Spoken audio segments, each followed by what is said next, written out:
স্বাগত। এই মুহূর্তের পর সবথেকে বিরাট বড় খবর, শীঘ্রই মিলবে 10% ডিএ ডিআর ঘোষণা হতে পারে জানালো মহাকরণ। ত্রিপুরায় মিলছে ডিএ, খুশির আবহ তৈরি হলো কর্মচারীদের মধ্যে। বিস্তারিত জানিয়ে দেবো, সঙ্গে থাকবেন। মহাকরণে জোর চর্চা চলছে ডিএ ডিআর নিয়ে। 5 বা 10% ডিএ ডিআর ঘোষণা হতে পারে বলেই খবর। আর একটি মহল জানালো ডিএ ডিআর 7% দেওয়া হতে পারে। বিধানসভার অধিবেশনের পর ডিএ ডিআর ঘোষণা হতে পারে।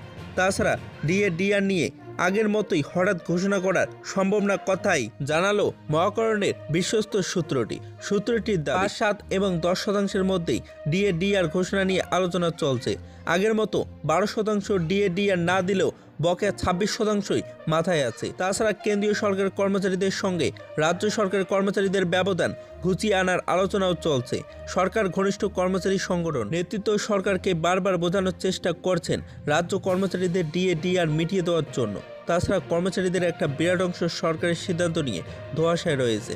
মহাকরণ সূত্র বলছে খুব শীঘ্রই ডিএ ডিআর ঘোষণা হতে পারে রাজ্যের কর্মচারীদের জন্য। তাছাড়া সরকারের লোকজনেরা চাইছেন ডিএ ডিআর ঘোষণা করা হোক। উল্লেখ্য, পুরনো হিসেবে আগের অর্থ কমিশনের হিসেবে রাজ্য সরকারের সঙ্গে কেন্দ্রীয় সরকারের কর্মচারীদের ডিএ ডিআর ব্যবধান 26%। তাছাড়া রাজ্য কর্মচারীদের অনেক পাওনা করের হিসেব আছে। এই বিষয় নিয়ে বহুবার আলোচনা উঠে এসেছে। তাছাড়া সর্বোচ্চ ফিটমেন্ট ফ্যাক্টর নিয়েও বহুবার সরকারের সঙ্গে আলোচনা করছেন কর্মচারী সংগঠনের নেতৃত্ব।